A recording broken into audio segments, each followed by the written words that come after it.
football player. And all due respect, this is what they've been missing. 2nd down and 4. Shamokin leads 7-0 over the Seals. Teets gets the call again, makes a guy miss to the 35, and a first down pickup for Tucker Teets as he takes it inside the 35 to the 34-yard line for the Seals. First down. Cross lines, move chains, and it's another first down pickup for the Seals. They trail 7-0 with 9:40 to go here in the opening half. And they're quickly getting up to the line of scrimmage, a la the Jersey Shore Bulldogs. Wide receivers to each side. I formation, they stay in the exact same formation. Tight end to the right, got moving off the right side. Don't see a flag, though. They didn't call as Tucker Teets going to take it to the 31-yard line. I think they got lucky on that one. 59 looked like he jumped on the right side. I don't see Coach Hynoski on the field, though. Maybe the timing of that was a little bit different. They're subbing some players, though. It was Aiden Lewis who looked like he maybe got off a little quick, but no call there, so it's not a penalty. It's actually a positive play, a pickup of 3, 2nd down and 7 with 8:54 to go in the opening half. Selinsgrove trailing Shamokin 7-0. Nick Rice will go in motion. Going to be a pitch to Tucker Teets. Not able to make a man miss in the backfield. 58. Why are we still slamming a guy to the turf? There it is. They called it. Thank you. They called it. But that's and here comes Hynoski out at the yard marker again. Get off the field. Why do we let this happen every play? He's still out there. There's a whistle blew, and the guy got slammed to the turf. It was unnecessary. That's exactly what the rule is. And that unsportsmanlike. It was close. That's how Mark Pastore got hurt in the Juniata game. Yeah, 2 guys on him there. So Tucker Teets took it off the right side, got hit, got driven back 4 or 5 yards. The whistle was blown, and they finished off by slamming him to the turf. So a big penalty to the favor of the Selinsgrove Seals. They're going to get up to the line of scrimmage. Also see Spencer George playing the tight end position on the right side, so they stay with the same look. Wide receivers to each side. Tucker Teets in the eye. Trying to see who's at fullback. Is that Devin Mitchell? Is at 26? I believe so. Bastion under center. Takes the snap. Going to give it to Teets. Trying to pop it to the outside. Actually, it's not. It's 28. It's 28. The defensive front all slanted that time. That was the first time they've done any type of movement. I'm kind of focusing on the front just to see what they're getting. All 5 of them, 3, 4, 5 guys slanted to the strength this side. Loss on the play of 2. It's going to be a 2nd down and 12. Jarrett Bullington is playing the fullback position. He's come in. Spencer George being instructed to get to the right side. Now they're going to shift him to the left side. Same look here.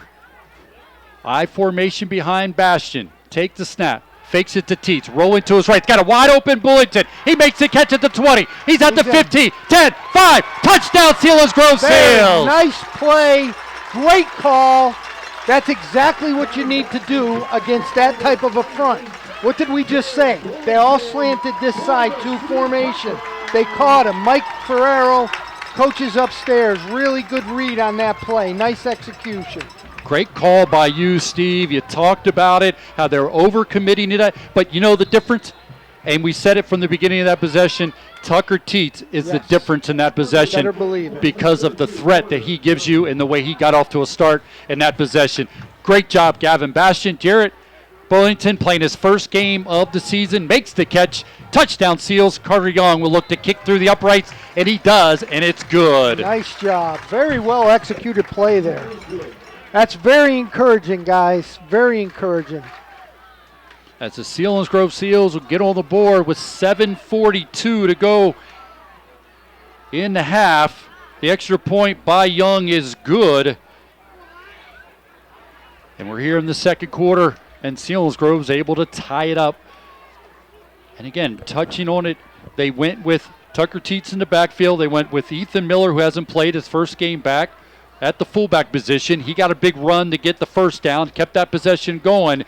And like you said, the ability to be able to draw the defense, sucker them into going left, left, left, left, and finally coming back to the right, able to find the open receiver, takes it up the right sideline into the end zone for a touchdown. A huge touchdown for the Seals as they look to try to build on that offensively. That's a confidence booster as well. Things haven't been going as well as they had earlier, and doing this with Bastion,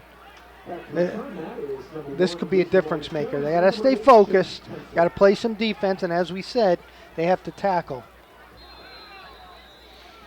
So Carter Young will punt this one away following the 8-play drive, covering 58 yards. Took 3 minutes and 10 seconds as Bastion found Bullington for the 22-yard touchdown reception. Selinsgrove knotted up at 7. That's the Selinsgrove Ford drive summary.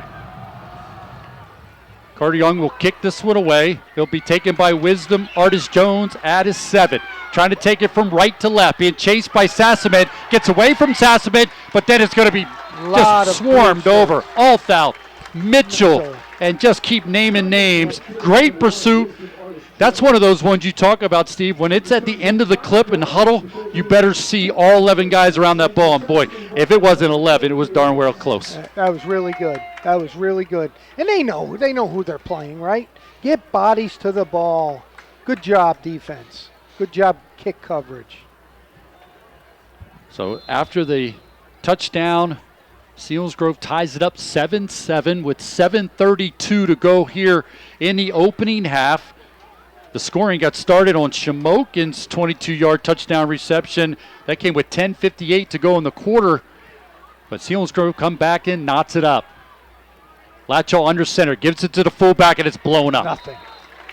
Nothing. You know what it is? It's Rumberger. He got in. Welcome back, Corey. Yeah. As he get in there and makes a stop. Looks like it's going to be a loss, so that's a tackle for loss of about a yard. It'll be 2nd down and 11 for Shamokin. And again, what are we seeing? They didn't pressure him. It was the front with the linebacker scraping and making a play.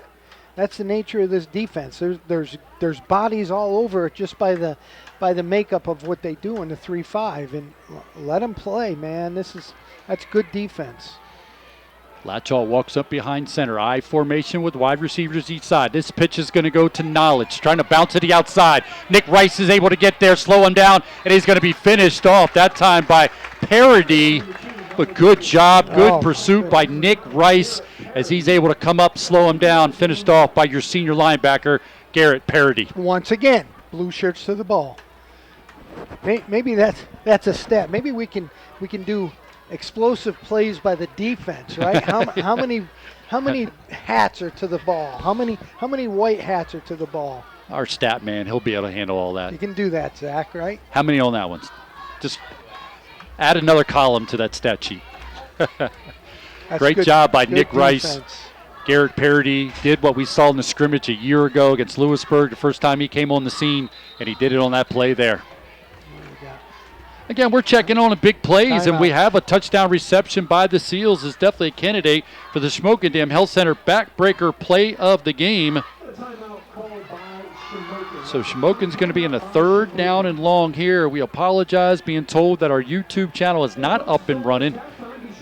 Unfortunately, cannot check in with our video guys at this point. They're up on the roof here where we're not sure what the issue is. They have not come down to tell me to make people aware of that, but I'm sure they are trying to work that out, so we apologize for that. But if you're listening here, you're listening on Eagle 107, eagle107.com.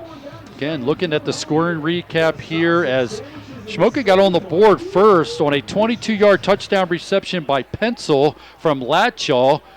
He went up, made an athletic play between 2 defenders. That came with 10:58 to go in the second quarter. That was an 8-play, 53-yard drive. Took 3 minutes and 45 seconds. Shamokin up 7-0. Selinsgrove came back on an 8-play drive themselves, covering 58 yards, taking 3 minutes and 10 seconds. Extra point good.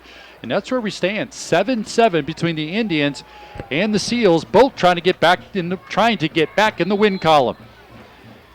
A 2-safety look here by the Seals with Caleb Hicks dropping back with Bastion. Parody's going to blitz off the left side. Latchall's rolling to his left, going to get rid of it. Looking for a man. That's Pencil. In and out of Pencil's hands. Defended out there by Gavison. But boy, Pencil showing that speed. Unable to make the connection was Latchall to an open Pencil. I just saw Coach Kaiser Ryan Kaiser grabbed on the timeout the whole secondary and talked to him. That was Gavin Bastion's essentially fault on that play. If he's the play side safety, he's got to be deeper than everybody. So it's going to be a 4th down, and I would think a punting situation for the Shamokin Indians as Hockenbrock's going to drop back here to look to punt this one away. Selinsgrove's going to get great field position here if they can field it cleanly, as Nick Rice is standing at his own at midfield. Maybe his own 49 midfield, but looking to just catch this cleanly, maybe turn it into a big play for the Seals. The kick is away. It's a high kick. Nick Rice is going to settle under at the 49. Try to make a man miss at the 45. Drag a defender to the 41-yard line. So the Seals trying to put back-to-back drives in the end zone. It's all knotted up 7-7, but they'll start with great field position in Shamokin territory. Best field position of the night, actually. Good defense on that drive, which, again, helps the offense. Look where the football is. Like everything you see from Nick Rice all season long, and showing some grit there just to drag a defender, made a man miss, and give Selinsgrove great field position at the Shamokin 41-yard line. 7-7 ball game, 5:50 to go here in the first half. Shotgun formation for Bastion. Bunch to the right. Tucker Teets straight up the middle. It's going to be bent backwards at the 40. So give him a half yard, maybe a full yard pickup on that one from your junior running back, Tucker Teets, who's getting action for the first time since the very first play of the opening game of the 2022 season. And it's shown to be a factor already. Looks like it made a change on the offensive line there. 55 off and 65 on. So Peters comes into the game for the Selinsgrove Seals, as you mentioned. On this 2nd down and 9 play. Bunch formation to the left once again. Got some movement up front, and Max Maurer a jump, the left tackle, and that's going to be a walk-off against the Selinsgrove Seals. A lot of bodies inside for the Shamokin Indians at this point. And again, that's they're certainly not dummies over there. Selinsgrove's running the ball pretty effectively. They're going to bring more people to the box, consequently forcing us to throw the football. Penalty there, marches it back to the 45-yard line, still in Shamokin territory. They stay in the same formation with 3 wide receivers on the left side. Shotgun for Bastion. He's going to drop back, looking. He's going to roll to his right. Now reverses his field, going back to the left. Looking downfield, flips it to Tucker Teets, falls incomplete. It's going to be a 3rd down and 14 for the Selinsgrove Seals. Pat, Gavin's got to stay in the box. Stay in that protection. Once he leaves, that's where the blockers are blocking their men, on the outside. He's got to stay in the pocket. I think he's got time to throw the ball there, and I know that's what Coach Hicks said on the interview with Zach. Same thing. If he has the poise, stay in and see what's downfield. Especially when you see that size coming off the end from number 58, and also was it 54 on the other side, plus the speed of Lynch coming off the left side. Like you said, stay between the tackles. Quick pitch out to Tucker Teets. Trying to make a man miss. Does. 45. Now it's going to be met. Spins.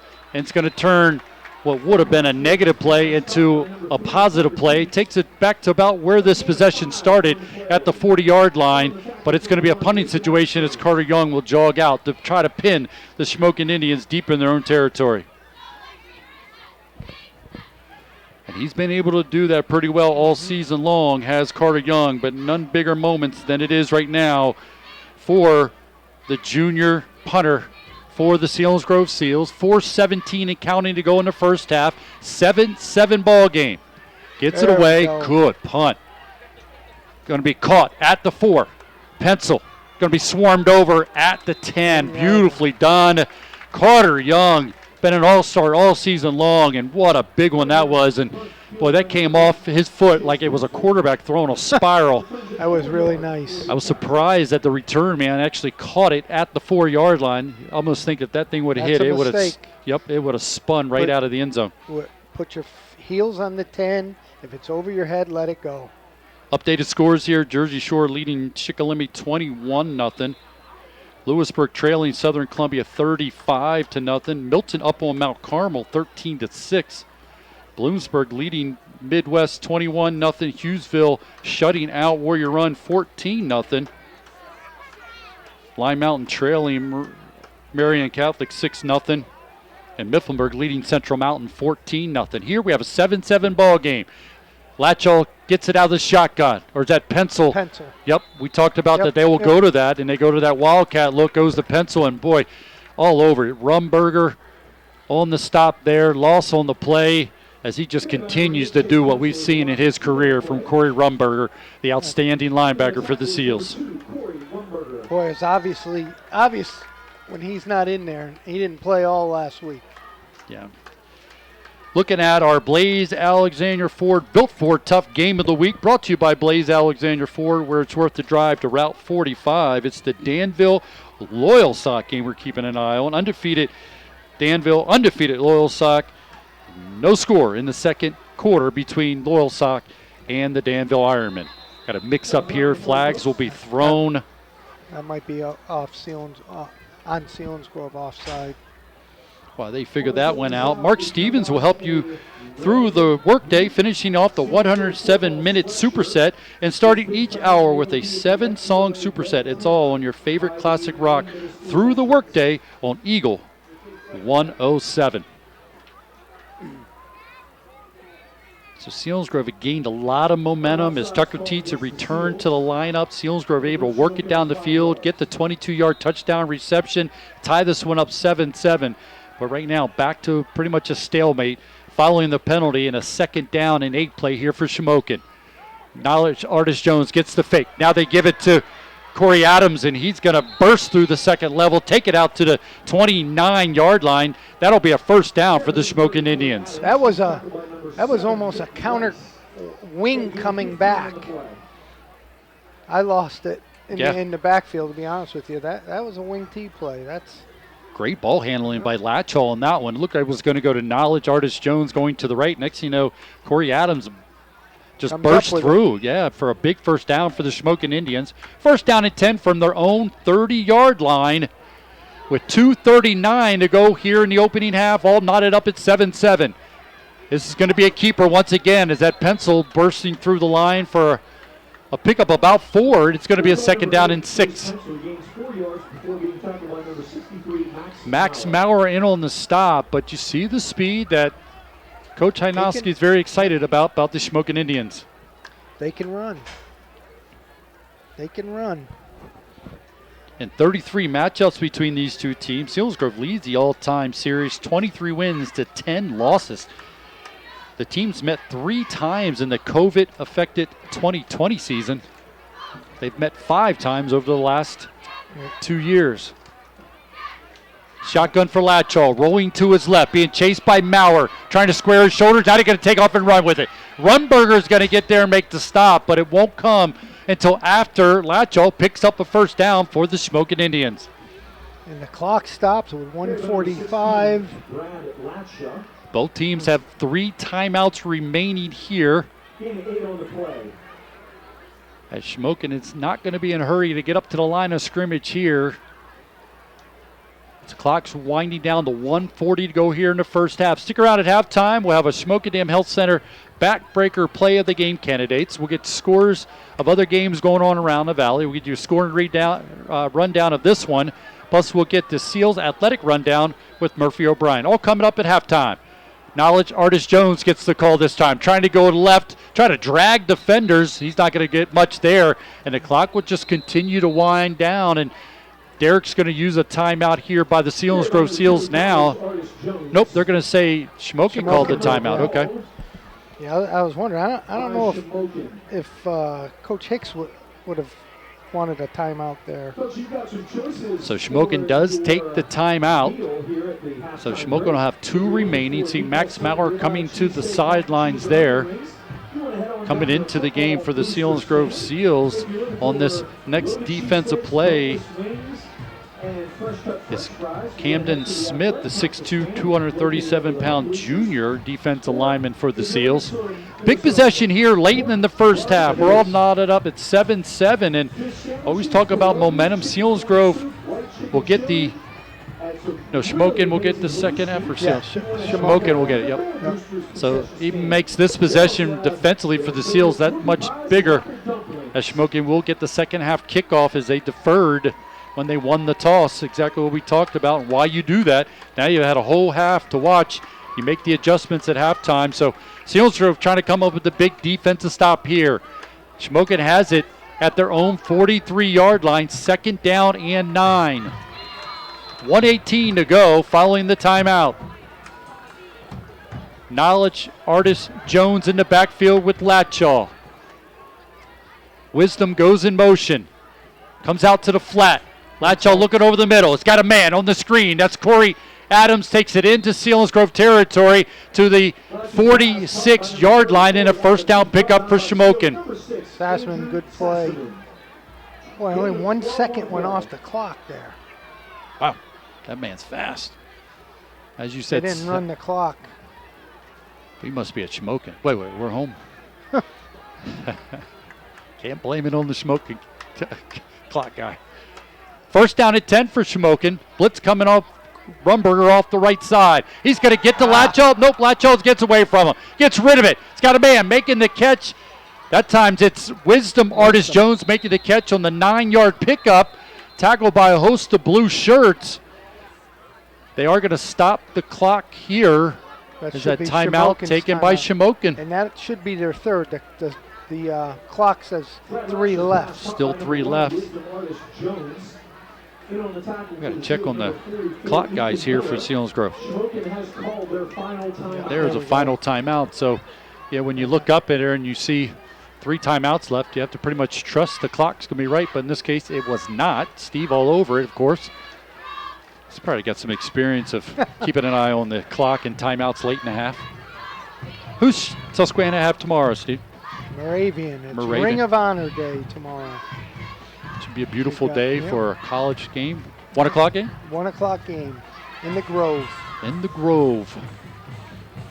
A nice win a week ago. A game they got out to a big lead, did the Riverhawks. And boy, who was it, F&M, that crawled back into it and made it end up 39-36 game.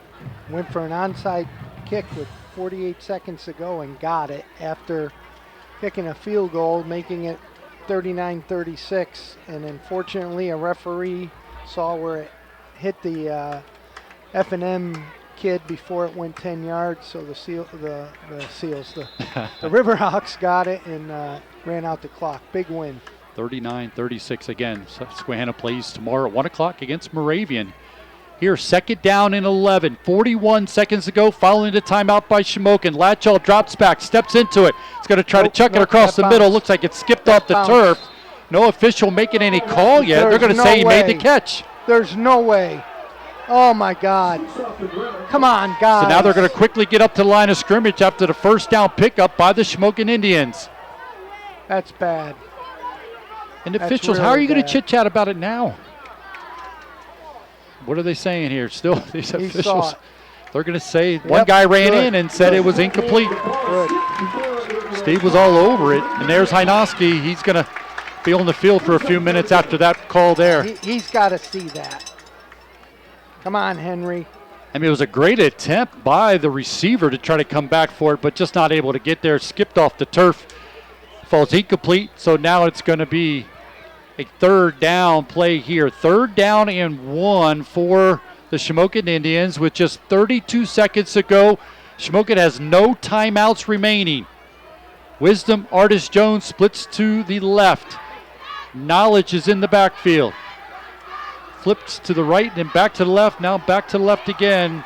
Next to Latchaw. Latchaw takes the snap. Getting heavy pressure from Rumberger. Rolling to his left. He's going to get to the sideline. Did go out of bounds, but he does pick up the first down. Now Shamokin's going to scramble to get up to the line of scrimmage. Once they set the chains, the clock will start running with 26 seconds to go here in the first half. All knotted up at 7-7. Ethan Miller scrambling to get off of the field. They're going to spike the ball into the turf to stop the clock there with 20.5 seconds to go here in the first half with the game all knotted up at 7-7. Again, stick around at halftime. We'll give you a scoring rundown of the first half. We'll get our stats from our stat man, Zach Showers. Steve's analysis of that first half and what the Seals will look to do here in the second half. Updated scores of other games going on around the Valley, including our Blaze Alexander Ford Built Ford Tough game of the week. The Loyal Sock Lancers hosting the Danville Ironmen. Plus, we'll give you our candidates of the Shamokin Health Center backbreaker play of the game. All coming up at halftime here on Eagle 107, eagle107.com. Quickly to the line of scrimmage. Latchall drops back. He's got time. Now he's going to get rid of down the left sideline, looking for a man out there, and Damaraki able to knock it out of bounds.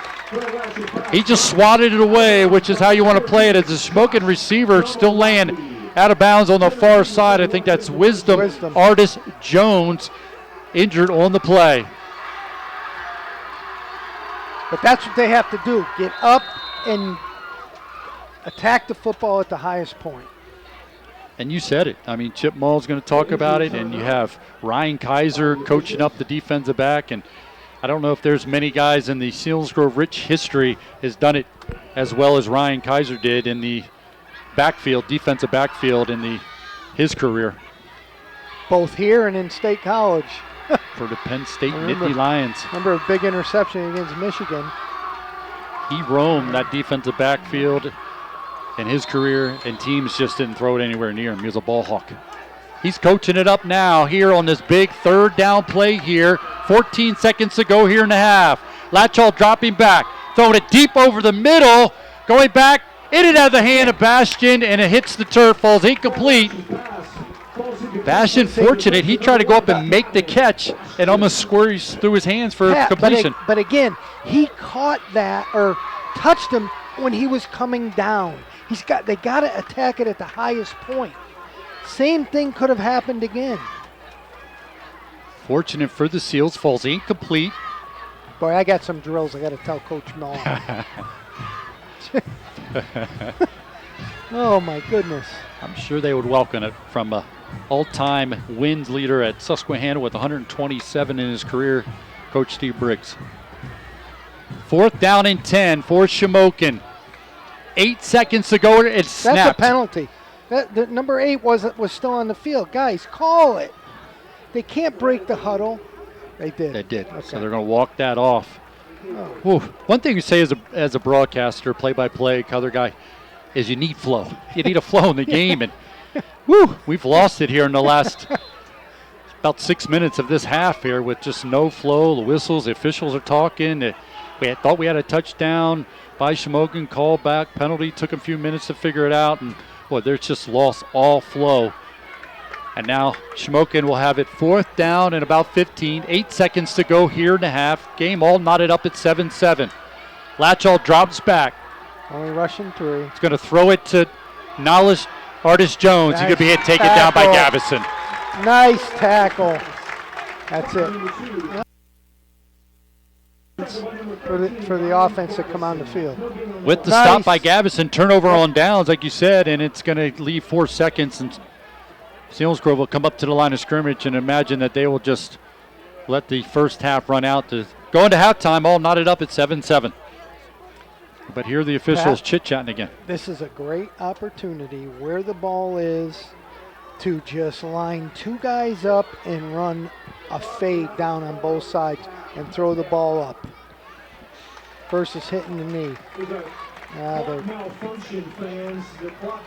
Okay, so we're not going to have a play here. Yeah. And both teams will run to the locker room to end the first half. All knotted up. 7-7 between the Seals and the Indians here from Harold L. Bullock Memorial Field. Again, stick around at halftime. We'll get the stats from that first half. We'll give you Shamokin Health Center backbreaker play of the game candidates. We'll get Murphy's Seals athletic rundown, Steve's analysis of that first half, and get our thoughts on what's going to happen here in the second half for the Seals as they fell behind 7-0, but knotted up 7-7. We're at halftime. Take a break, come back. This Selinsgrove Football presented by Selinsgrove Ford here on Eagle 107 and eagle107.com. With all the great vehicles out there to drive, Lyle's not always going to be in a Bronco, but when he does want a Bronco, he knows to go to blazealexander.com. With over 20 locations across Pennsylvania and thousands of cars to choose from, BlazeAlexander.com is your one place to shop for both sales and service. So let Lyle help you fetch your next vehicle, only at BlazeAlexander.com. Now that I'm buying my first home, the folks at Nori Bank have been incredibly helpful. Anytime I have questions, I've got Brenda. She's just a phone call away. When it comes to my retirement planning, I've got Jared. I'm ready to open a savings account for my grandson. And I've got Tim. I've got Robin. I've got Rose. For all of my banking needs, I've got Nori Bank. The right people, the right solutions, the right bank. The Northumberland National Bank. Member FDIC and equal housing lender.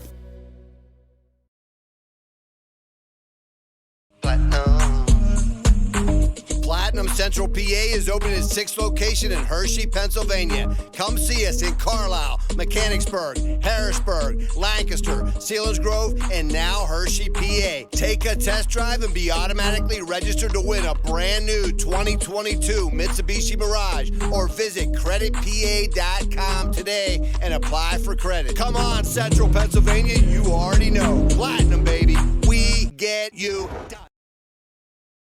The Sunbury Motor Company. Austin Martin, Kia Elite Sales Consultant, Maranatha Christian School. Amber Wren, Certified Hyundai and Lincoln Sales Consultant, Selinsgrove Area High School. Ian Chakosky, Certified Ford Sales Professional, Mount Carmel and Shamokin area. Christopher Stengline, Ford Certified Sales Consultant, Selinsgrove Area High School. Tom Mertz, 4th generation owner, Sunbury Motor Company, Shikellamy High School. A tradition of trust since 1915. Buy the best pre-owned vehicle from the area's #1 certified pre-owned Ford dealer, Selinsgrove Ford. Selinsgrove Ford at the Bridge in Selinsgrove and at SelinsgroveFord.com.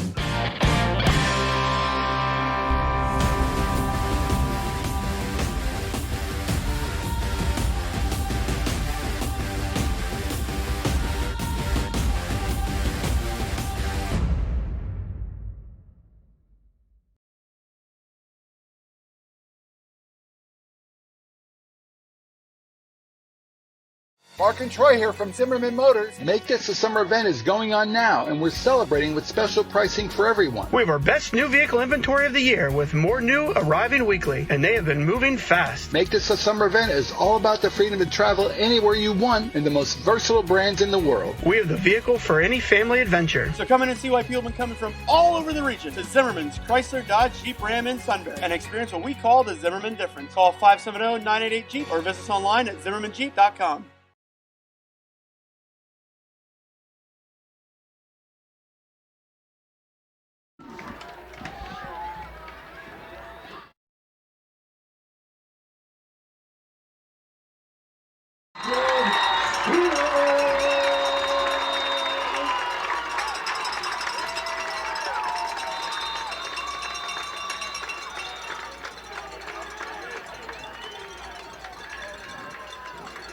Both teams have returned to the field as we get ready to start the second half, and it's worth noting what the Seals defense has been able to do against Knowledge Artis Jones. The senior running back opened the season with a dominating performance against Lewisburg, where he went for 178 yards. Now against Southern, he was held to -4 yards, but a breakout game a week ago against Mifflinburg, where he went for 154 yards and 3 touchdowns on 21 carries. The Selinsgrove defense has been up to the task against Knowledge Artis Jones. So far in that first half, 9 carries for just 36 yards. Steve, one of the things you talked about, what was going to seal the deal for a victory at Selinsgrove Seals, and a big thing you talked about was making tackles when you get there, because this kid could turn a 3-yard pickup into an 80-yard touchdown if you're not careful. The Seals defense has followed your recipe about sealing the deal here tonight. Well, it's playing pursuit defense is what it is, and getting hats to the ball. I think they've done it exceptionally well, especially this is the best back they've seen all year. And that includes the Jersey Shore kids. That's the key to the whole thing. What they must do, though, they have to, as we said, they've got to attack the football when it's in the air, because it's going to be in the air. Henry Hajnowski sat in there and said, we can throw on these guys, we're going to throw. And I'm sure that the Seals coaches said the same thing to them. They're going to throw. So this will be a pretty good half of football. There's no question about it. The last time we were in this situation at halftime here at home was they were down 14-0 at half against the Juniata Indians. And, boy, kudos to that coaching staff. I know you've been around football a long time, and you had such admiration for what that coaching staff did under that circumstance. Down 14-0, lose your starting quarterback, and Gavin Bastian comes in, plays quarterback, and leads a team back 17 unanswered points. Not only Bastian execute, but what the coaching staff convinced his kids to do at halftime was a big part of that win, and I think will come here tonight in the second half as well. Well, they're growing up, right? This is a relatively young football team. It really is. And they're growing up. This will determine a lot right here because most certainly Shamokin is better than they were a year ago. This is going to be a great half, Pat. Would love to see Carter Young, who's going to tee this up. He's been able to have some touchbacks here in the 2022 season. This would be a great time to kick this one out of the end zone to put the Shamokin Indians at their own 20-yard line to start this second half, as he will tee it up and Selinsgrove will come out and kick this one away. Again, Shamokin deferred, so just this very opportunity so they can get the ball to start the second half, make all the adjustments at halftime, and it's going to come down to who's making those adjustments and executing here. We're all knotted up 7-7 as the second half is underway here on Eagle 107 and Eagle107.com. Wisdom Jones takes the return between the hash. He's got speed. He's to the edge. Going up the left sideline, and Hicks will make the stop at the 40-yard line. And a good run back by Wisdom Artis Jones, setting Shamokin up with great field position to start the second half. Boy, it sure was. And that kid can go. Are those guys twins? I meant to ask. Do we know that? I have no idea. They're both seniors. Yeah. But they definitely have changed the look of this Shamokin team with that quickness, and he started up the right side between the hash and really put his foot in the ground and got to the left, used quickness, gives Shamokin great field position at their own 40-yard line to start the second half. Shotgun for Latchaw. Wisdom will go in motion. Now he's in the backfield. Latchaw rolling to his right. Be chased by Spencer George. Gets away from him, but he's going to be hit by Rumberger as he picks up 5 on the carry by Latchaw, who felt the pressure from Spencer George and did everything he could to pick up a good 5 yards for the Indians. That was going to be a middle screen, and Selinsgrove sniffed it out, and there were two linebackers right there. That's why he kept it and ran it. They ran that one time in the first half and had good. It went to Corey Adams, and he had a good pickup on that. So good spotting by you, Steve, on that one, and well defended by the Seals. But Latchaw able to pick up 5 to make it a second down and 5. Just starting the second half, 7-7 ball game. Wisdom goes in motion, flares out to the flat. This is going to be a handoff to Knowledge. Hitting the backfield and taken down. Gavison in on the play, and also Corey Rumberger in on the stop for the Seals. Loss of 1. It's going to be a 3rd down and 6, and a big 3rd down and 6 for the Seals defense. Ethan Miller came up limping on that one. It looks like I think he's fine, but what a great read he had as well. Boy, what a difference a couple guys make on a defense, huh? Ethan Miller, as you said, been added into the lineup here tonight. His first of the season, and he's an impact player in the middle of that defense for the Selinsgrove Seals. 3rd down and 6. Blitz coming. Latchaw drops back. Look out to the flat. Gives it to Wisdom. Makes the catch. Shaking defenders. Got some quickness. First down pickup, and he's going to take it into Selinsgrove territory as Ethan Miller and Nick Rice were attempting to make the stop. But the shiftiness of Wisdom Artis Jones picks up a first down into Selinsgrove territory. 3 missed tackles, Pat. Kind of what we were just talking about as well. They've got to stay with it. Bodies to the ball. That's how you stop guys like this. These kids can really run. It's one of the things you talked about being the seal the deal for the Seals, and that's making the stops, not allowing those guys to shake off tackles and turn into big plays, and Wisdom did on that one. First down pickup, design run this time for Latchaw. Bouncing it to the outside, cuts under defender Hicks, and is able to take it inside the Seal 40-yard line, down close to the 38-yard line. And it's going to be a pickup about 8 on the carry. It'll be a second down, maybe 7. It'll be a second down and 3 for Shamokin. Boy, we can see what they're doing. It's Latshaw. It's, I guess, knowledge and wisdom. And just got word from John Bodinger that they are twins. They're twins. Okay, here we go. There we go. Shotgun, low snap. Latshaw picks it up under heavy pressure, and he's going to be taken down. -2, maybe 3. Definitely a negative play, as you said. 2 or 3 yards on that low snap. Seals came through, made the stop on Latshaw, so it's now a 3rd down and 5 for the Shamokin Indians in Selinsgrove territory at the 42-yard line, tied up 7-7 with 8:45 to go here in the 3rd period. Boy, what a difference a week makes. See, every defender is looking at his wristband. They were doing that last week and the ball was snapped. That's the difference, the up-tempo offense and what it can do. Crowd gets into it. 3rd down and 5. Rumberger coming. Latshaw over the middle. He's got the catch to Wisdom. Makes the catch. Gavin Bastian makes the stop, but it's inside the 35 to the 33-yard line. So that's a 1st down pickup.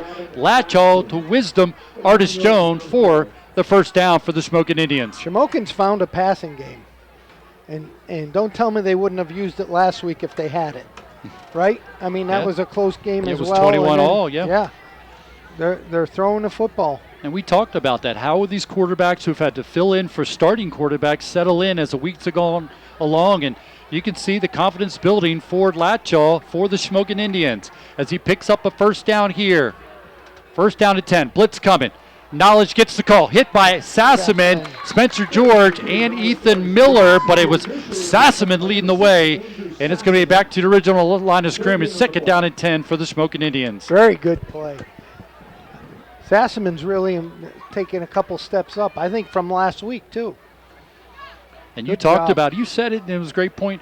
You said about playing linebackers like playing racquetball. You got to get out there and you got to take experience. You got to get the feel for what's going on, and we're seeing that from Sassaman, exactly what you talked about.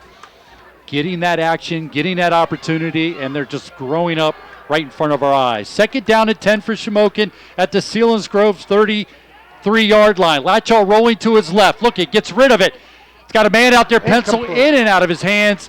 Gavin Bastian on the coverage. Also, Hicks almost able to step in front of it for the interception, but it falls incomplete. It's interesting, too, Steve, worth mentioning. Latshaw, everything is rolling to his left as he's right-handed passer. I don't think I've seen him roll right much at all, if any. Good observation.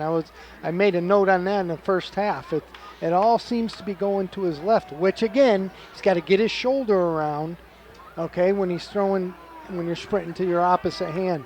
That back shoulder has to be squared up in the line of scrimmage to throw the football, and he's doing it. And this kid was a receiver 2 weeks ago. He'll be on shotgun formation with 2 wide receivers to the right. He's going to roll to his right. Looking, going to get rid of it. Almost intercepted by Bastian. He took a break on that and knocked it away. Big. Somebody talk to these guys because they're around the football now, the secondary. I know who talked to him, Coach Mall and Coach Kaiser at halftime. Well, whatever they told him, they came up big on that one, and Latshaw did what we just said he hadn't done. He rolled to his right, and he had pencil out there, but as you said, Bastian, big-time play, made the break on it, didn't try to intercept it, just put a big paw up and knocked it down. As Shamokin's going to punt this one away. Play clock's under 5 as Hockenbrock's going to wait to punt this one away. Gavin Bastian standing inside his own 10-yard line, and they're going to let the time run out, take the penalty, and let Hockenbrock try to pin Selinsgrove deep in their own territory. We're all knotted up, 7-7 with 7:03 to go here in the 3rd period. A must-win for both these teams in conference play, and both teams trying to bounce back after a loss a week ago. Shamokin trying to stop a 2-game losing streak. They lost to Southern 43-0. Lost to Mifflinburg last week 35-21. Selinsgrove lost to Jersey Shore a week ago. After this punt, we're going to take a look at some updated scores on other games going on around the valley, as after the penalty, Hockenbrock standing at the Selinsgrove 49-yard line waiting for this snap. Good snap.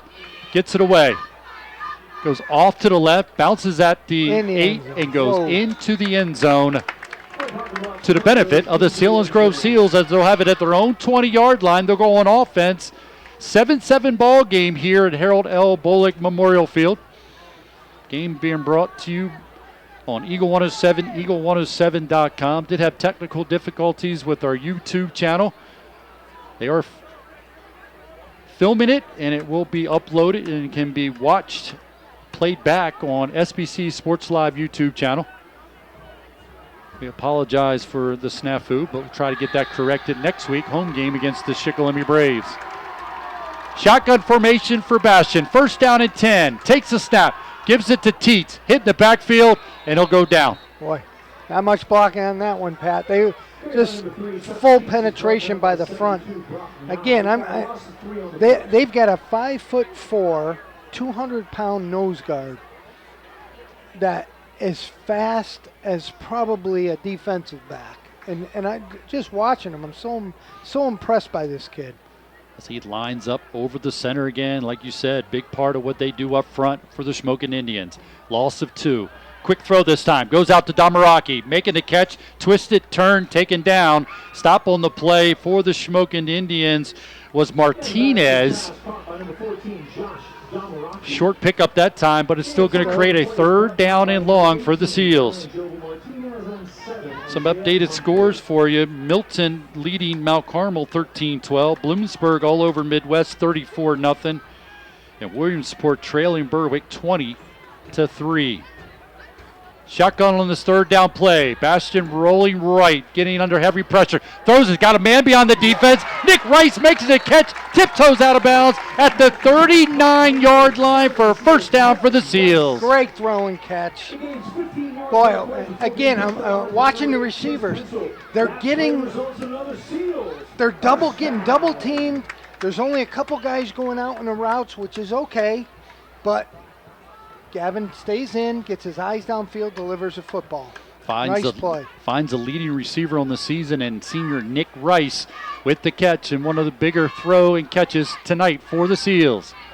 Handoff goes to the deep man. Tucker Teets dragging defenders beyond the 40, out to the 42-yard line. This will be a pickup about 5 on the carry that time. 2nd down and 5 for the Selinsgrove Seals. Nice job by the line on that one. 75, big 75. Colin Melhorn leading the way for the Seals. Good push by that offensive line up front. Giving Teets the carry there. 2nd down, we're going to call it 6 with 5:15 to go here in the 3rd. Tied 7-7 ball game. Turn, give it to Teets again.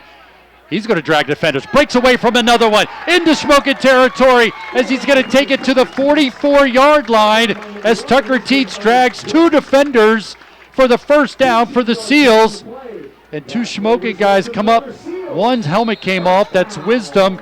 And the other one is that Knowledge laying there as well as he's going to be on the turf. Give a chance to give you an updated score on our Blaze Alexander Ford Built Ford Tough Game of the Week, brought to you by Blaze Alexander Ford, where it's worth the drive to Route 45. The game we're keeping an eye on, a big one here in the Valley.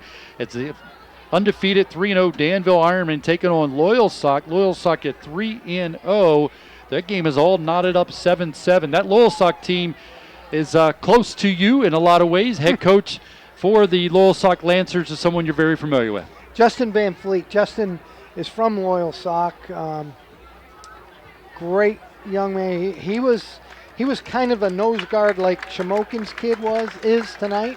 Undersized, great motor, played very low, had a nice career. His brother played at Penn State, was a strong safety. I believe his father was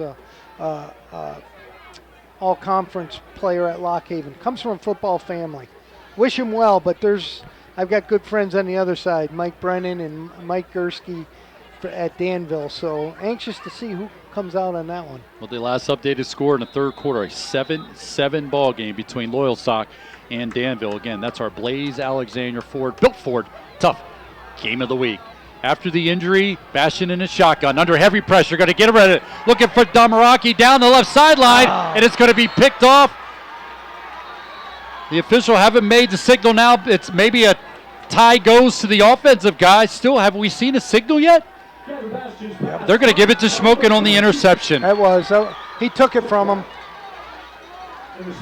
Gavin Bastian down the left sideline looking for Josh Damaraki. Damaraki tried to go up and make the catch. Looked like he had it for a second. Ripped away by the Shamokin defender.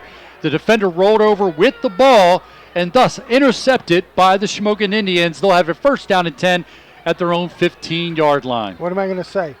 There's the fourth time this game a contested ball in the air, and Shamokin got all 4 of them. Big play there, as you said, Steve, going up and trying to make the play, but Shamokin doing a good job getting to the highest point, and they did on that interception there. I formation behind Latchaw. Goes to the fullback. Nothing there. Swallowed up right between the tackles there, led by Ethan Miller, and also is that Colin Melhorn getting off the bottom of that pile. Whole bunch of blue shirts. So pick up maybe 1, second down and 9, 4:31 to go in the third, 7-7 ball game between the Seals and the Indians. Colin Melhorn over the center. You got Max Maurer to the left, Spencer George to the right. 2 seniors on that defensive line for the Selinsgrove Seals. 2 wide receivers split to the left. That's Wisdom Jones in the slot, twin brother of Knowledge Artist Jones. It's a keeper by Latchaw. Going off the right, and that's going to be parody. Ethan Miller, Corey Rumberger on the stop on the design run that time by Latchaw. Again, how many blue shirts to the ball?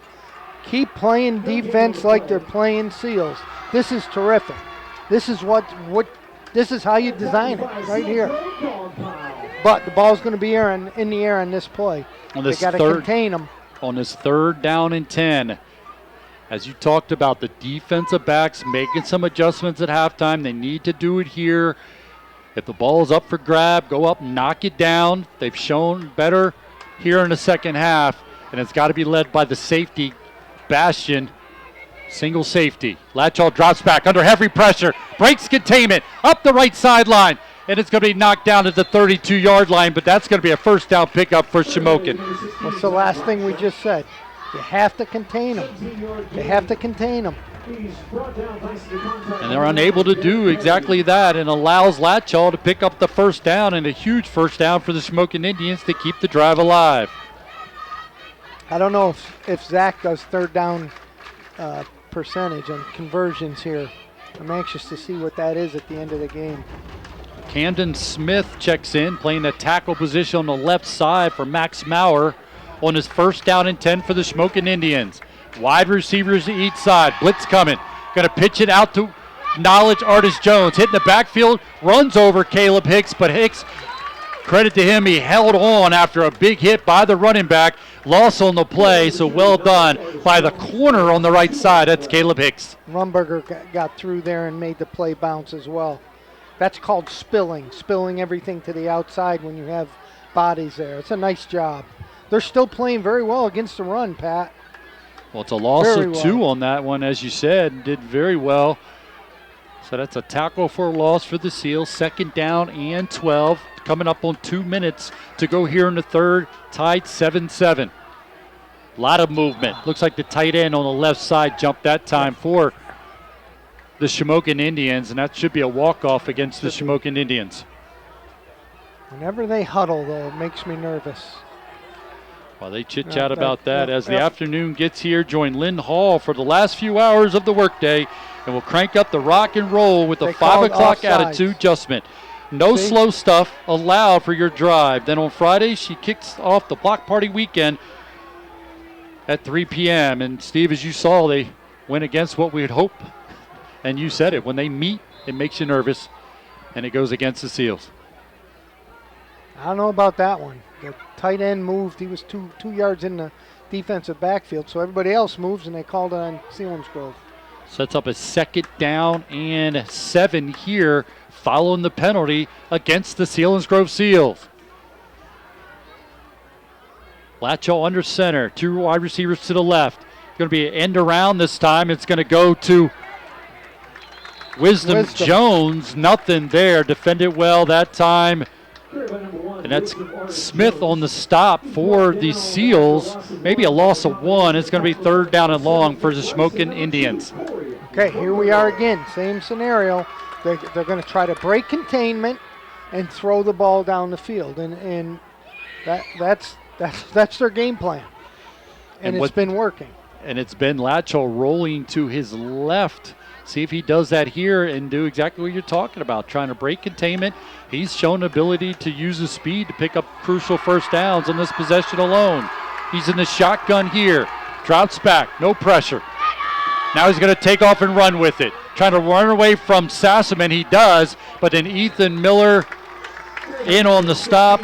Also along with Rumberger once again on the stop. It's going to be a 4th down and a punting situation here for the Shamokin Indians. And the clock's running pretty. They'll have to snap it, but there'll be a couple seconds left when they do. This will be the last play of the 3rd quarter. Again, we're looking for candidate Shamokin Health Center backbreaker plays of the game, and then we'll tell you what the Shamokin Health Center backbreaker play of the game is during the post game. Would love to see Nick Rice get an opportunity here and see if he can't set the Seals up, and it could be a candidate for the Shamokin Health Center backbreaker play of the game. Hagenbrock gets a good snap, gets it away under heavy pressure. Block. Got it. Spencer George is able to block it, and he's going to jump on top of it inside of the 15-yard line for the Selinsgrove Seals. That's a big play. That's a big play. Nice job, Spencer George. Boy, I like that kid. And we talk about, oh my goodness, exactly what we're looking for. Something that's big that we could consider as a candidate for the Shamokin Health Center backbreaker play of the game. And boy, none bigger than that as the senior Spencer George does a Brandon Heil like and able to get to it and knock it to the turf, and then able to corral it deep in Shamokin territory. And with that play, that ends the 3rd period. Let's flip sides of the field as the Selinsgrove Seals will be in business inside of the Shamokin 15-yard line when we start the 4th quarter. We're all knotted up. It's 7-7 between the Indians and the Seals. This is Selinsgrove Football presented by Selinsgrove Ford on Eagle 107 and Eagle107.com. Buy the best pre-owned vehicle from the area's #1 certified pre-owned Ford dealer, Selinsgrove Ford. Selinsgrove Ford at the Bridge in Selinsgrove and at Selinsgroveford.com.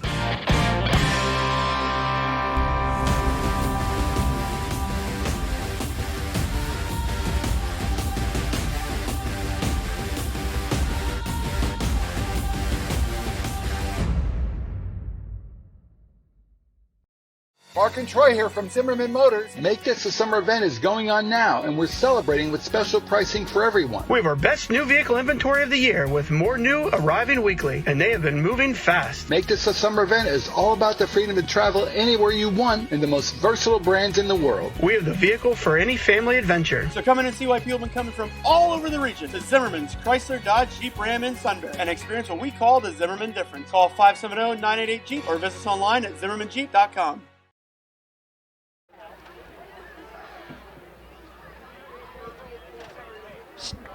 The Seals starting the 4th quarter in business following the block punt by Spencer George, as we'll have a 1st down and 10 at the Shamokin 14-yard line. Bastion turns, gives it to Tucker Teets, runs into a blocker. Dragon defenders, takes it to the 10-yard line. A pickup of 4 for Tucker Teets. Selinsgrove will have it 2nd down and medium. This game is knotted up. It's 7-7. I love that forward body lean. He's always getting positive plays, positive yards. He's what's been missing. No question about that in the backfield. Again, Tucker Teets hasn't played since the very first offensive play of the season, but he's come back and been a big part. Bullington will line up as the fullback. I formation, going to go to Teets, going left. Gets a block from Bullington, bounces to the outside, runs away from Wisdom, tiptoes out of bounds, short of a 1st down, but he'll take it just close to the 6-yard line. Now, the weapon. We want a touchdown, no doubt about it.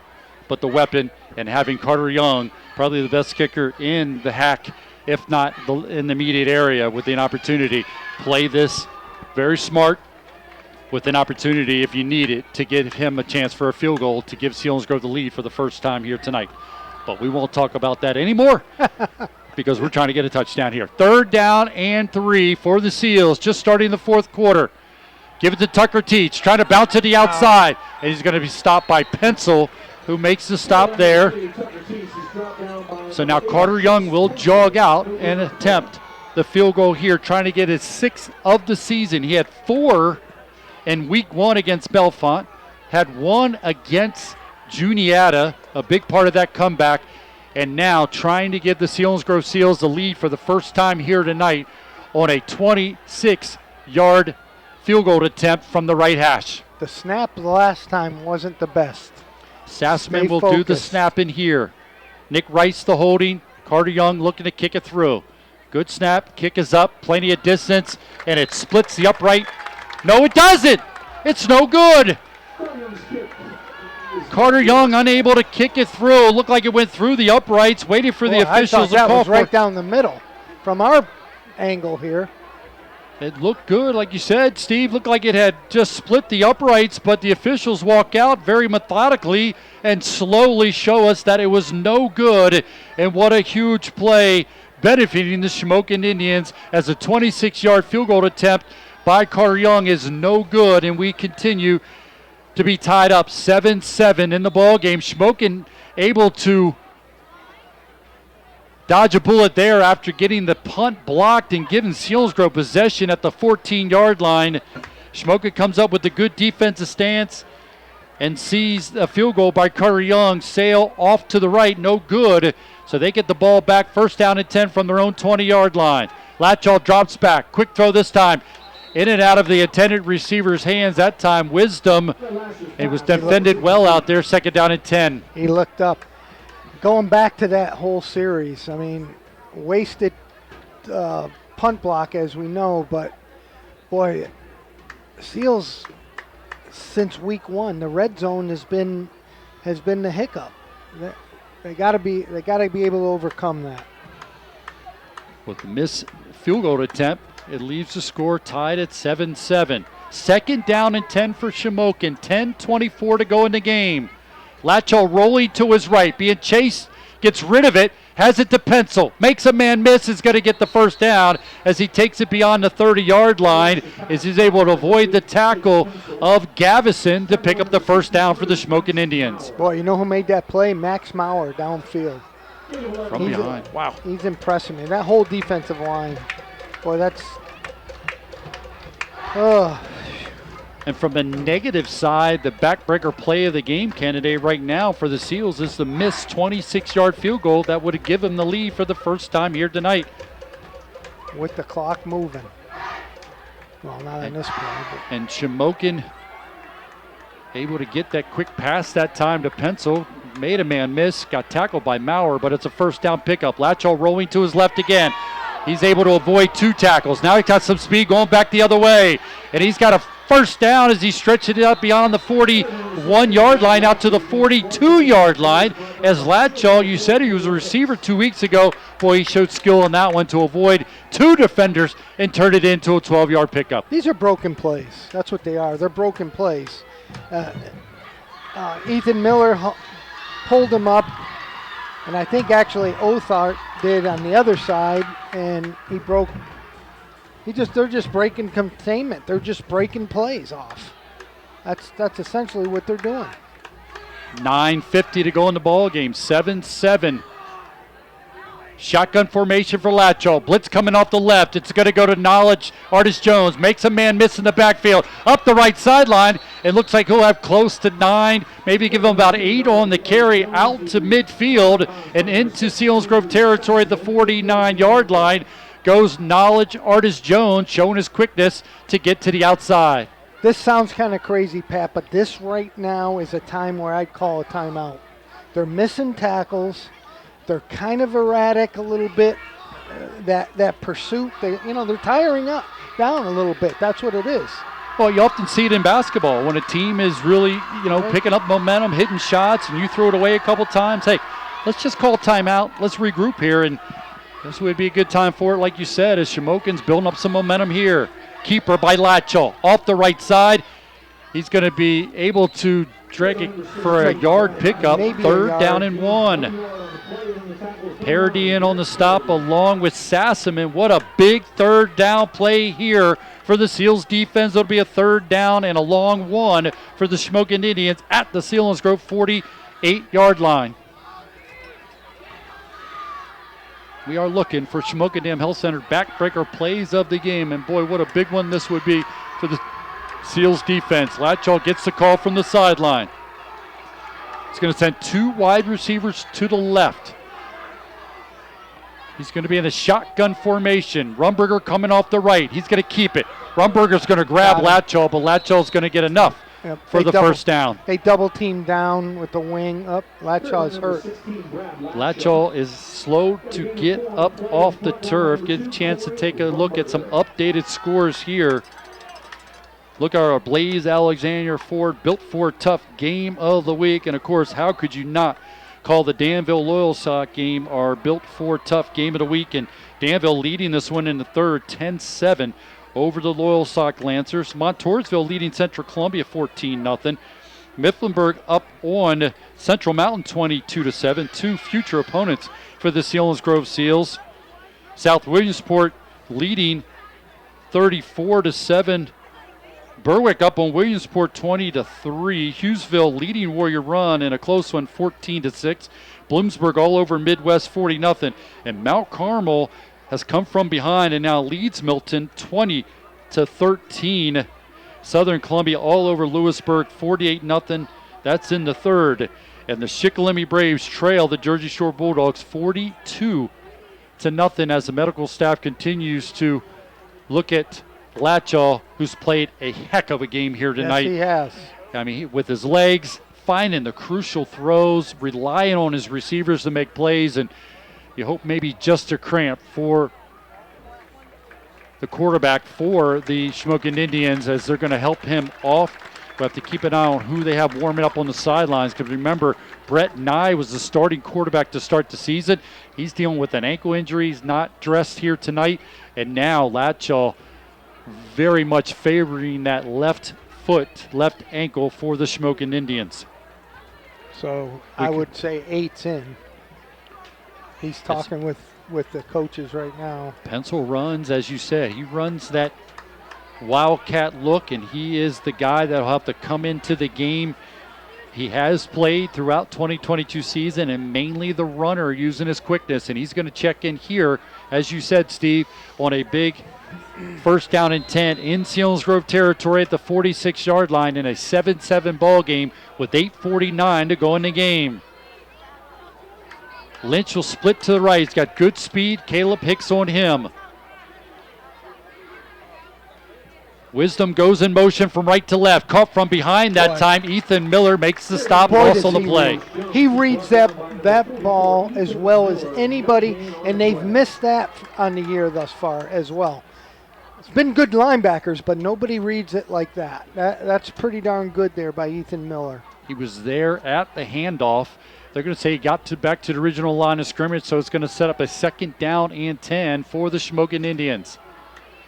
7-7 ball game. Wide receivers to each side. Shotgun formation for Pencil. This is his line keeper, and he's going to be tripped up that time as Ethan Miller on the stop once again with Parody. They don't get that, Steve. It's gone. Pencil was just getting up a full speed there, but they do take him down at the Selinsgrove 42-yard line. He's going to set up a 3rd down and a long 5, short 6 for the Shamokin Indians, and a big crucial 3rd down play here. Clock running with 7:32 to go in the ball game. 7-7 game. Both teams have a 22-yard touchdown reception. And that's where we stand. Pencil's going to keep it this time. Rolling to his right, he gets rid of it, and he's got the reception.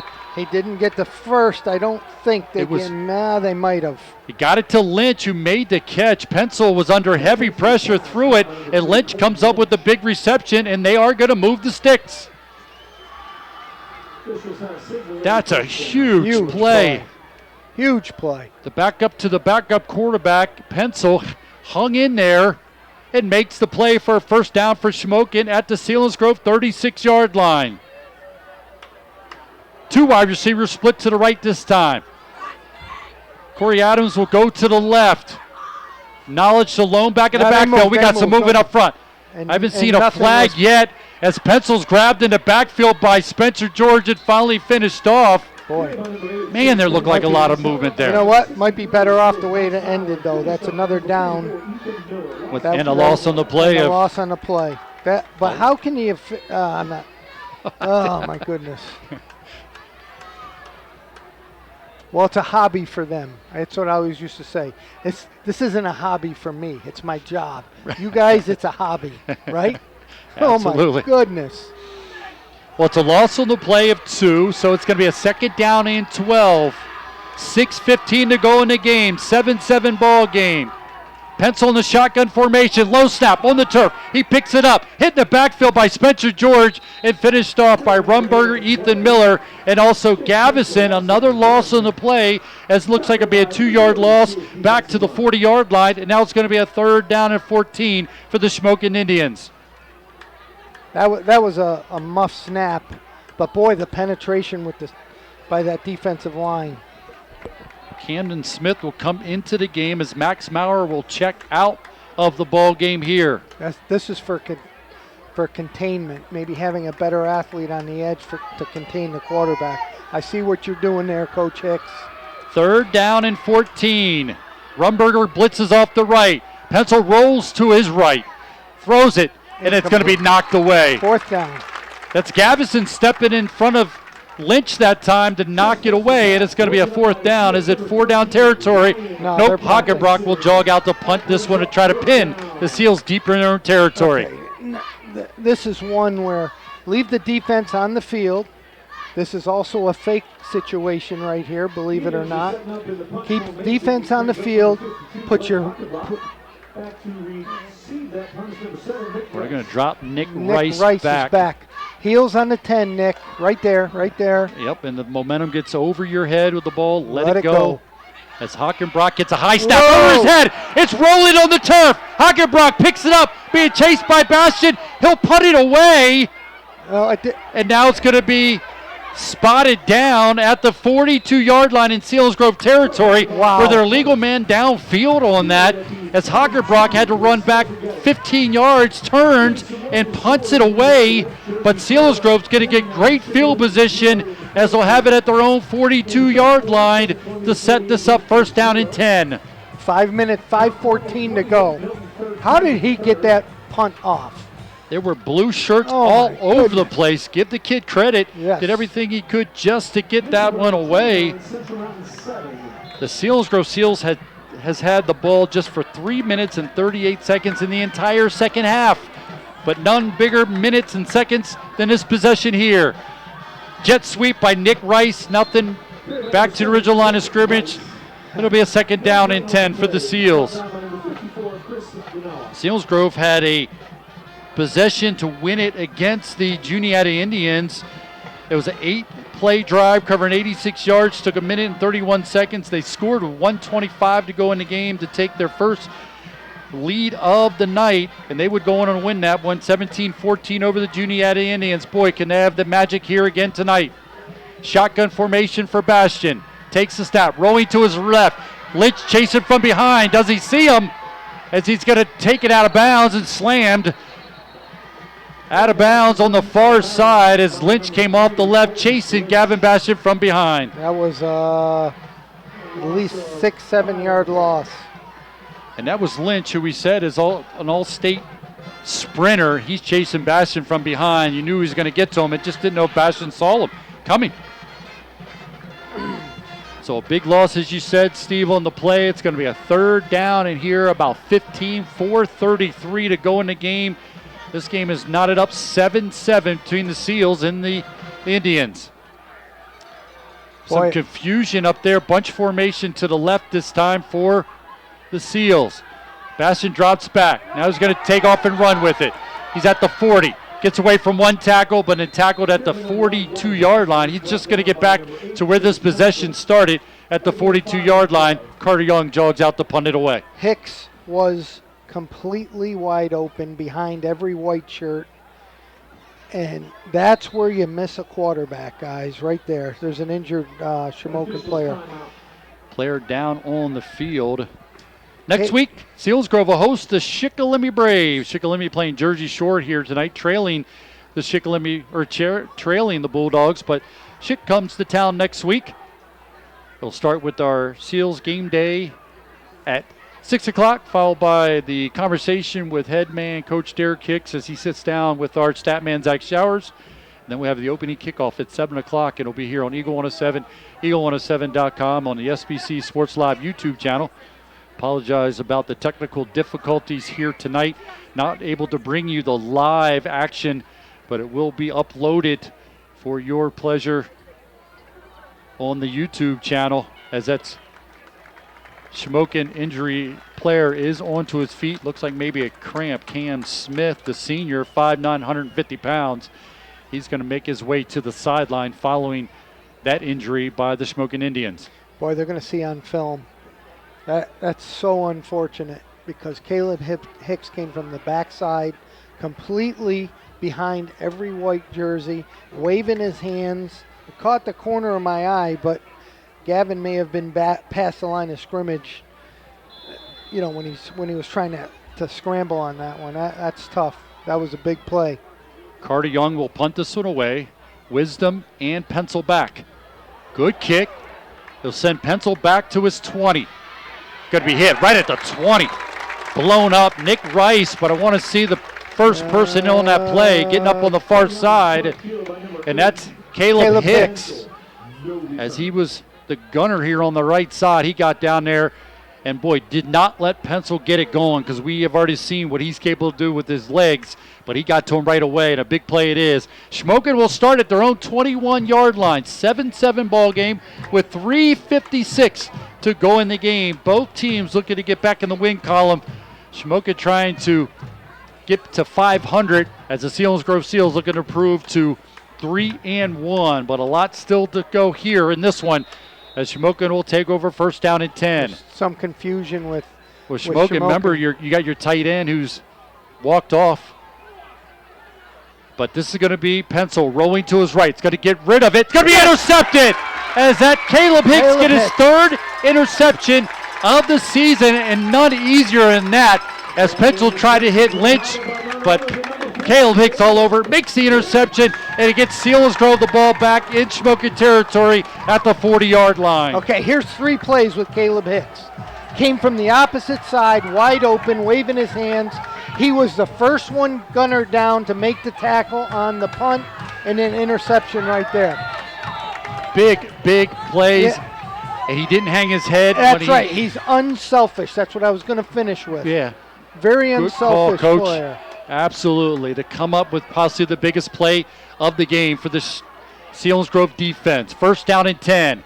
Gives it to Tucker Teets off the right. Dragging defenders short of the 36-yard line to the 37-yard line. It'll be a pickup of 4. But to go back to that, Steve, in a time where a lot of people are righteous in what they want, or egos about you missed me on a big play, I could have been on TV, could have done all this stuff. But Hicks kept his head in it, made a big play on the special teams, and as you said, making a big play on the defensive side. I'm very partial to Coach's sons, by the way.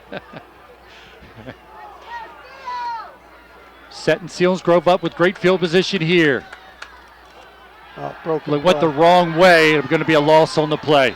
Bad loss. Oh, my goodness. And it's 72. Someone you have spotlighted here tonight in his play in middle of that defense. That's Brock Nye, 5'4", 200 pounds, and he's able to swallow up Gavin Bastion on the broken play.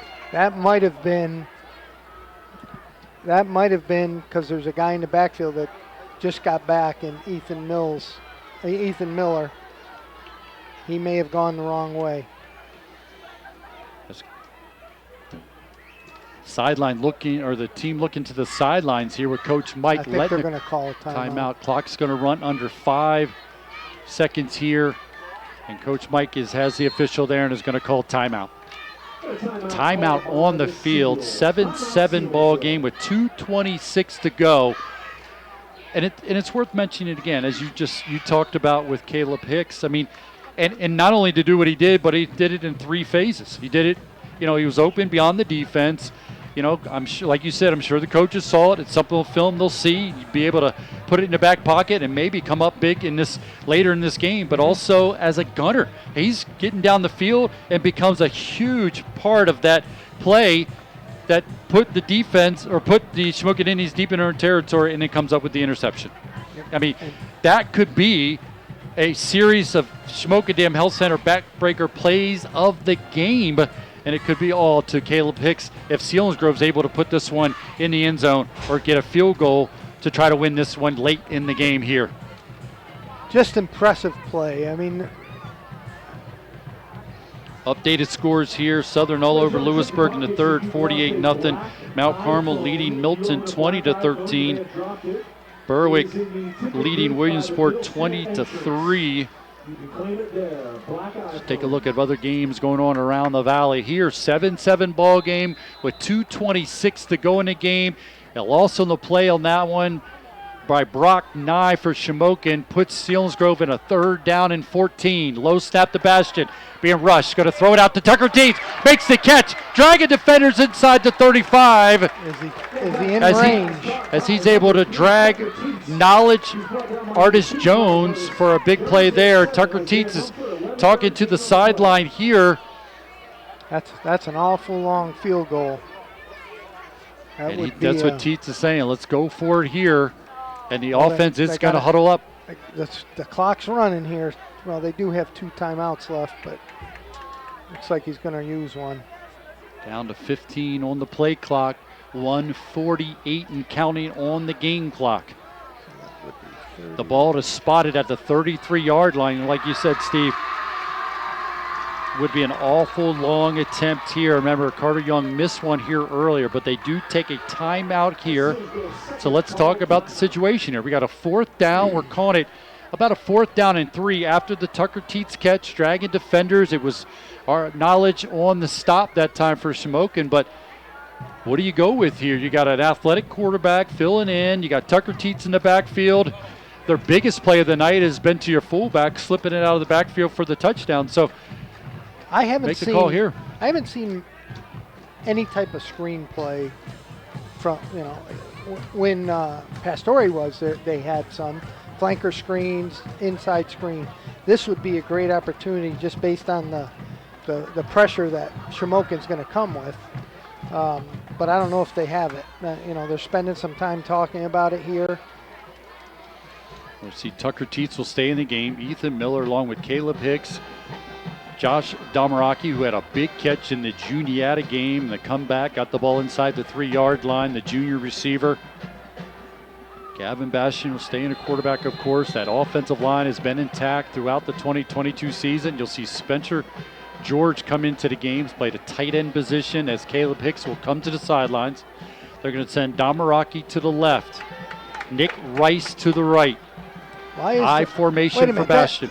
Why is the play clock down to 7? There should have been a 25-second. It's a timeout. And Bastion just recognized that and quickly gets the snap. Gives it to Tucker Dietz. And he's not going to get there. What happened there?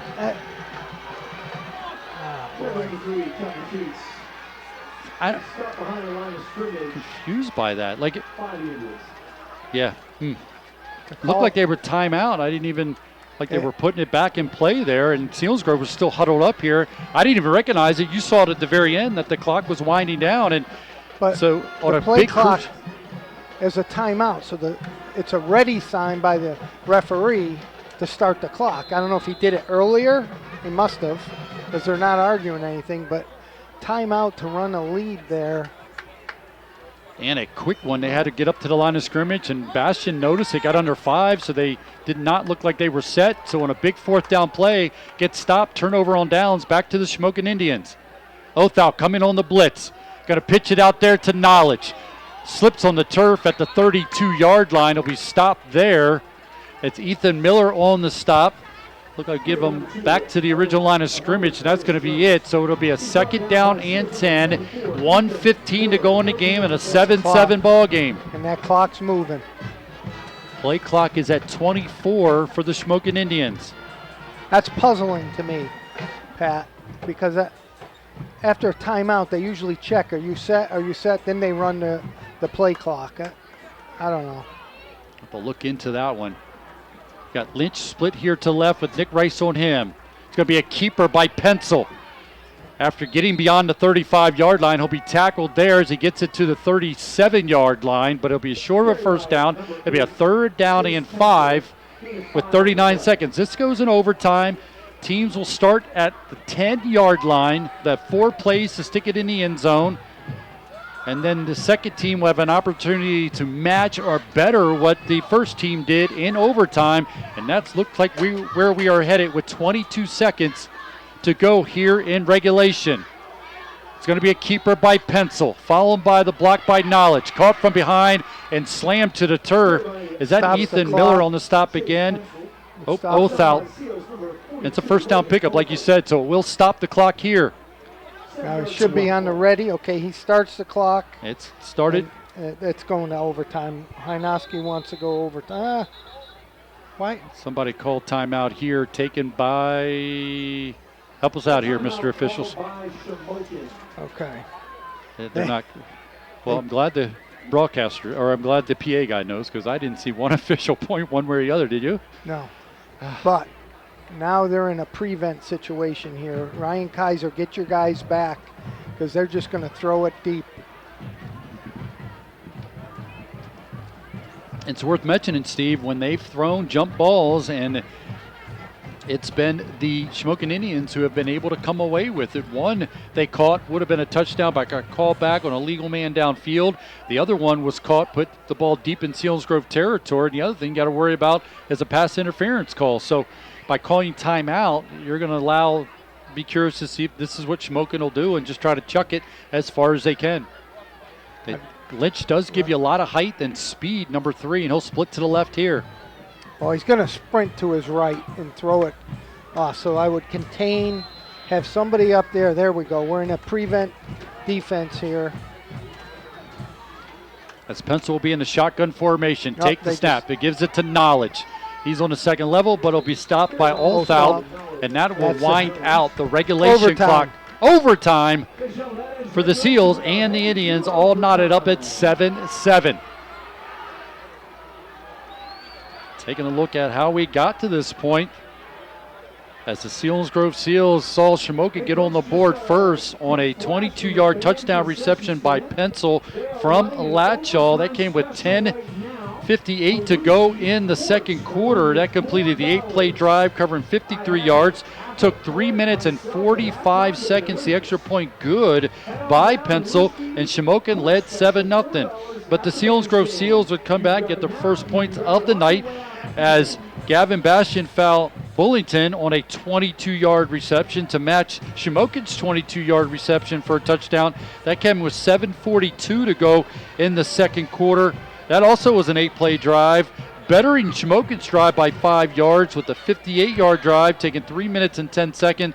Carter Young's extra point was good, and it pushed tied the game up at 7-7. That would be the score at the end of the first half, and the score at the end of the third, and now the end of the score at the end of the fourth quarter. We are going in to overtime between the Indians and the Selinsgrove Seals, as now they'll do a coin toss here to see who will get the ball first and who will get it second. And this is another one where you want to defer it and go where you want to have the possession second in overtime, as you always want to know what you have to do. Now again, Selinsgrove has Carter Young. He did miss one earlier, but has made 5 on the season. He's a weapon there, but again, you want to put it in the end zone, especially in overtime here. Absolutely, and my guess is they're going to want to look at the scoreboard, so all the action is going to be to our right, the scoreboard end of the field. It's Captain Stephen Miller, Tucker Teets, Colin Melhorn, and Max Maurer will make their way out. We're looking for Shamokin Dam Health Center backbreaker plays of the game. Boy, getting the coin toss in your favor here would definitely be a candidate for the Shamokin Dam Health Center backbreaker play of the game. One of the classic overtime games we had was at Montoursville, as he gave it to Javon Batts, pitched it. He He ran to the pylon, took it in. It was one of the more dramatic overtime, one of the more dramatic games in Selinsgrove history as Javon Batts took it in, and then Selinsgrove defense had to come up big with the stops, and they did. Selinsgrove would win that one at Montoursville. They're looking to do it here against the Shamokin Indians. I was sitting by the fire, listening to you and Ryan Brandt, and then I had to give Mark Messina the business the next day. Speaking of Ryan Brandt, he's listening from South Carolina. Took a road trip down there with his son Jace. Going down there to catch up with a friend of Jace's and spend the weekend, and he was going to catch up with his brother, so he made the 10-hour plus trip and down there hanging out. And, Coastal Carolina? Coastal Carolina. Beautiful area. Yep. So the Myrtle Beach? Well, he said it's near within a Myrtle very Beach? short distance of the beach, and somewhere where Jace might consider or like to be able to go. He wants to be somewhere where there's a beach so he can have that hair just flowing around right by the water. I know that's about. For those who have never seen me, I don't have an ounce of hair on my head. I got a hairline. It's way up here, but. So the captains are at midfield. We're in overtime, 7-7 ball game. Again, both teams have 22-yard touchdown receptions. And the extra point's good on 8 play drives to tie this one up 7-7. That all came in the first half. No scoring here in the second half. The official chit-chatting with both teams, and it just doesn't look good when you see guys out there not dressed as your captains, as you see Brett Nye, the quarterback for Shamokin, one of the leaders for Selinsgrove, and Stephen Miller. But Tucker Teets returned, and he's been a big part of what Selinsgrove trying to do here in the ball game, and see if he can't be a big part of this overtime for the Seals. So they still got to tell us what's going on here. All right, they haven't quite yet. The official steps back. He's wandering around. They're moving people around. Nope, he goes this way, that way, and Seals will have it first. Offense. So, again, they didn't say who won or who lost the coin toss. And you know what? I think they have a mic for the referee in this stadium. Especially when you have other medias, you have Service Electric Cablevision covering the game here,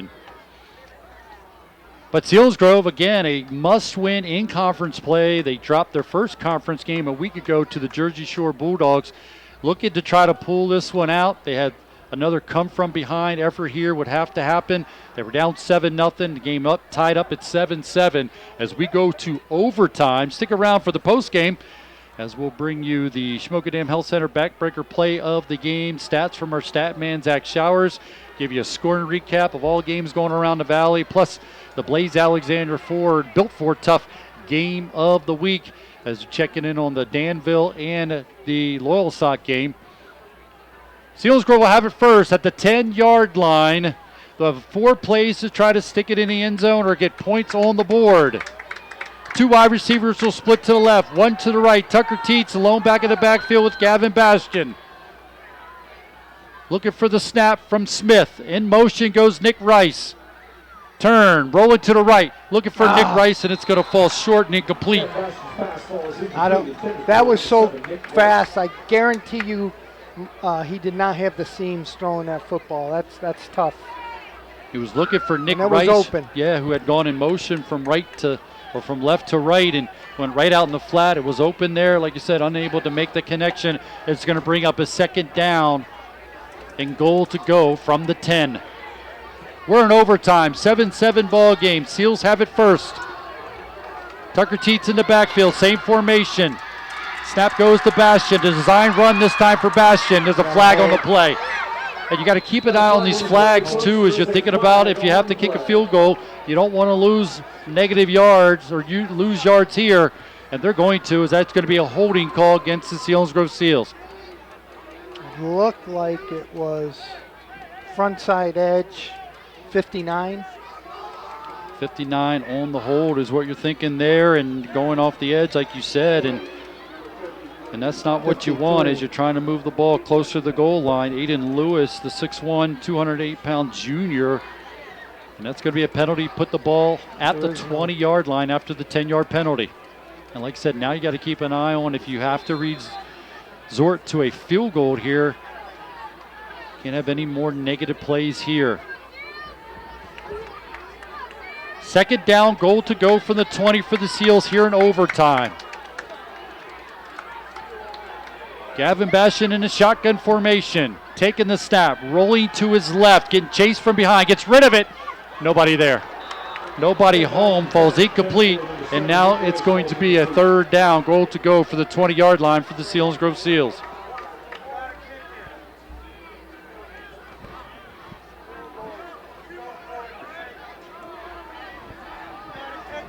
That's frustrated.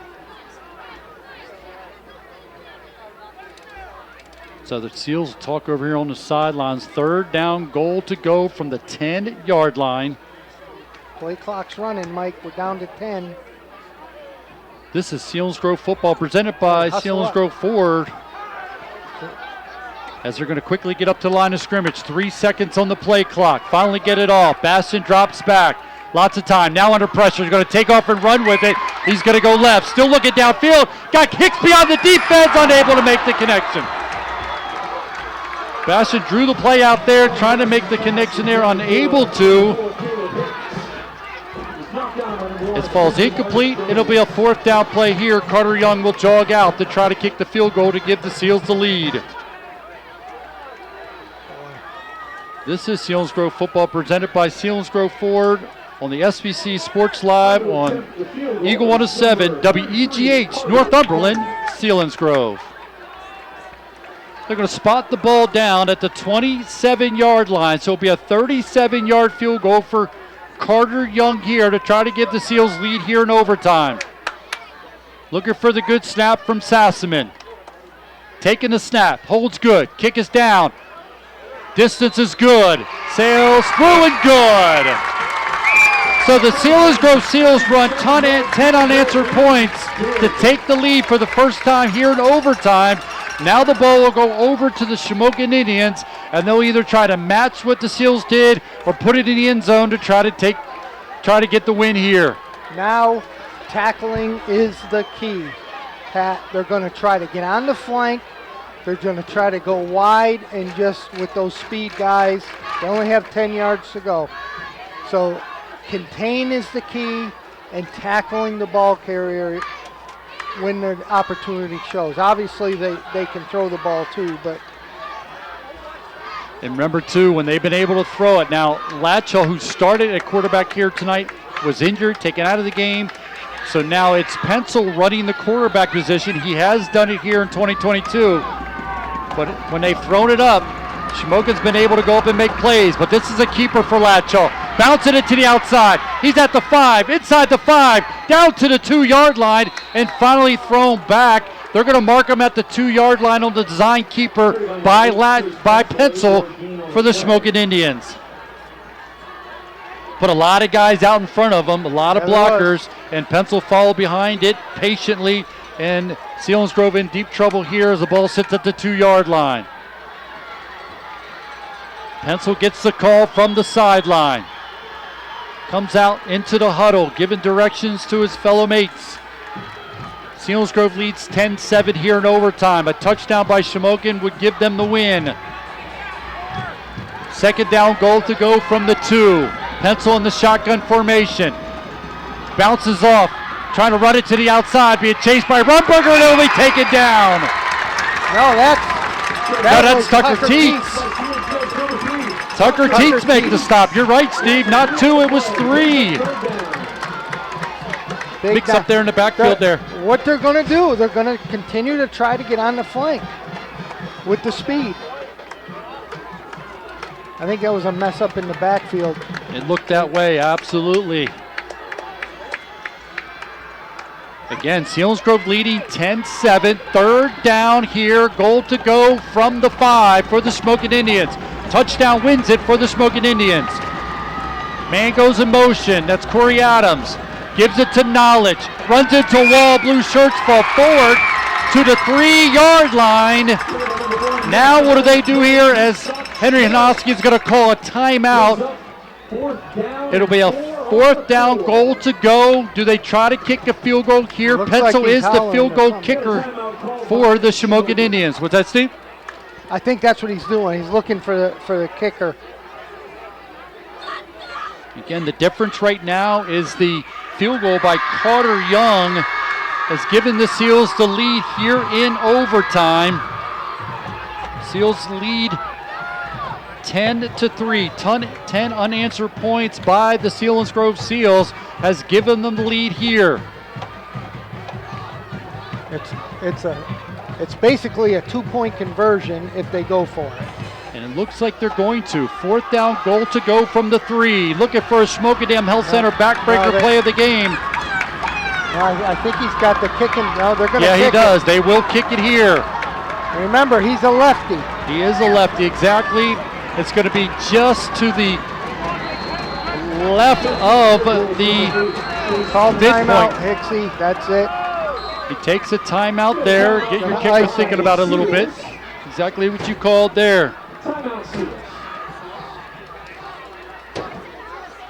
So again, looking at a game that was knotted up 7-7 at the end of the half on 2 22-yard touchdown reception by each team. Both teams completed 8-play drives to get that touchdown to tie it up 7-7. That would be the score at the end of the 3rd, end of the 4th, into overtime. Selinsgrove got the ball first here in overtime. End up kicking a 36-yard field goal by junior kicker Carter Young to get his 6th field goal of the season. He's now 6 for 7 on the season. He had missed one earlier in the game. Was able to avenge that to get the field goal. But now the biggest play of the 2022 season for the Seals coming up right now as the Shamokin Indians will attempt a field goal here. They're going to spot it down on the 10-yard line. So a 20-yard field goal, like you said, Steve, basically an extra point try here for the Shamokin Indians. It'll be Pencil attempting the extra point. Or excuse me, attempting the field goal. Got some movement. Nope, no call there. Snap's good. The hold's good. The kick, no good. Did not go through. It's no good. Seals win. The Selinsgrove Seals come away with the win over the Shamokin Indians in overtime. Wow. In dramatic fashion, the Selinsgrove Seals come back down 7-0, 10 unanswered points and get the victory here over the Shamokin Indians. Pat, for a second there, I thought Coach Hynaski was going to go for it. He turned around, he talked to coaches. He was going to go for it. It was in his mind. I'm going to ask him.